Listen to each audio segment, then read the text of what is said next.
नमस्कार, मैं आकांक्षा और आप देख रहे हैं 4 PM न्यूज नेटवर्क। केंद्रीय गृह मंत्री अमित शाह की कुर्सी आखिर कितने दिन की मेहमान है? दरअसल ये सवाल इसलिए उठ रहा है क्योंकि एक तरफ सुप्रीम कोर्ट में दिल्ली पुलिस का हलफनामा सामने आ चुका है और दूसरी तरफ संसद से लेकर के सड़क तक गृह मंत्री के इस्तीफे की मांग तेज होती जा रही है। सबसे बड़ा सवाल यह है कि छात्रों पर हुई कार्रवाई की जिम्मेदारी आखिर किसकी है?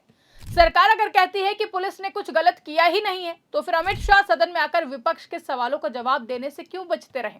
और अब कांग्रेस ने जिस तरीके से अमित शाह के खिलाफ अनइंस्टॉल अभियान शुरू किया है, उससे साफ है कि मामला अब सिर्फ संसद का नहीं रहने वाला है। तो अपनी इस रिपोर्ट में आज हम आपको बताएंगे कि आखिर अमित शाह पर इतना दबाव क्यों बढ़ गया है और राहुल गांधी लगातार सरकार के लिए सबसे बड़ी परेशानी क्यों बनते जा रहे हैं।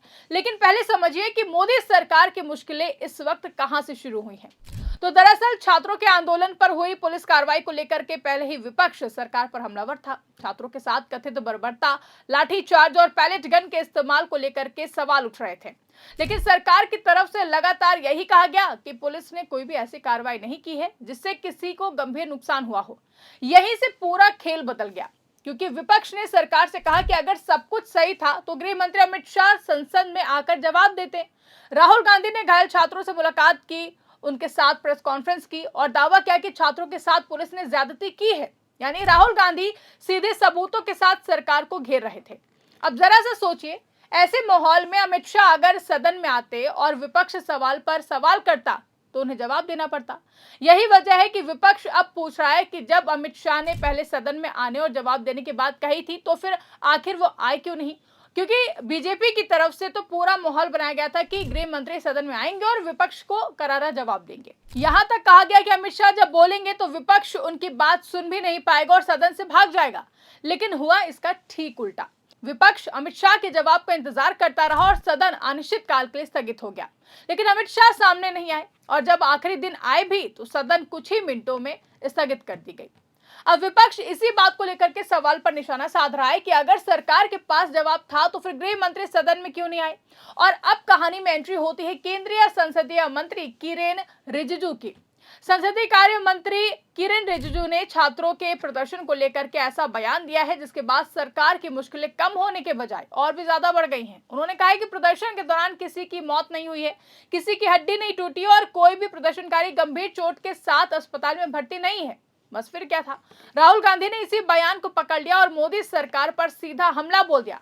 राहुल गांधी ने कहा कि संसद से कुछ ही दूरी पर शांतिपूर्ण छात्रों पर पैलेट गन चली, लाठियां चली, बच्चों को चोट लगी और सरकार कह रही कि कुछ हुआ ही नहीं है। मतलब साफ है कि सरकार कह रही कि कोई बर्बरता नहीं हुई है और विपक्ष कह रहा है कि सबूत सामने है। अब सवाल यह है कि आखिर सच क्या है? यही सवाल अमित शाह के सामने भी खड़ा है, क्योंकि गृह मंत्री होने के नाते दिल्ली पुलिस उनके मंत्रालय के अधीन आती है। विपक्ष इसी आधार पर पूछ रहा है कि अगर पुलिस की कार्रवाई सही थी तो फिर गृह मंत्री सामने आकर उसका बचाव क्यों नहीं कर रहे हैं, और अगर कार्रवाई गलत थी तो जिम्मेदारी किसकी होगी? यही वो सवाल है जिसने अमित शाह के खिलाफ इस्तीफे की मांग को और भी ज्यादा तेज कर दिया है। कांग्रेस के यूथ विंग ने तो बाकायदा अमित शाह के खिलाफ अनइंस्टॉल अभियान शुरू कर दिया है। पोस्टर जारी किया गया है और लोगों से अमित शाह के बर्खास्ती की मांग करने की अपील भी की गई है।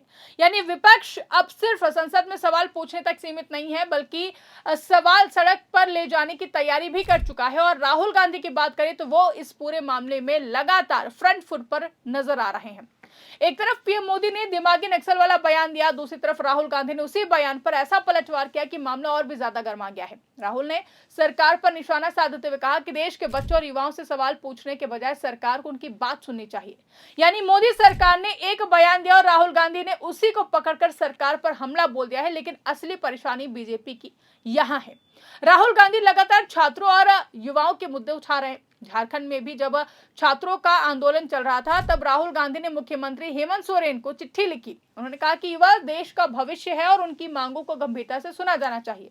इसके बाद आंदोलन को लेकर के सरकार और छात्रों के बीच में बातचीत आगे बढ़ी। यानी कि राहुल गांधी अब सिर्फ दिल्ली के मुद्दे नहीं उठा रहे हैं, वो अलग अलग राज्यों में छात्रों और युवाओं के मुद्दे को जोड़ने की कोशिश भी कर रहे हैं। और बीजेपी की परेशानी यहीं से बढ़ती है, क्योंकि अगर छात्रों और युवाओं के बीच राहुल गांधी की पकड़ मजबूत होती है तो इसका सीधा असर आने वाले राजनीति पर पड़ सकता है। यही वजह है कि विपक्ष का दावा है कि सरकार राहुल गांधी की आवाज को दबाने की कोशिश कर रही है। लेकिन सवाल यह है कि क्या आवाज दबाई जा रही है या फिर राहुल गांधी पहले से ज्यादा जोर से बोल रहे हैं, क्योंकि जितना सरकार राहुल गांधी पर हमला करती है उतना ही राहुल गांधी पलटवार करते हुए दिखाई देते हैं।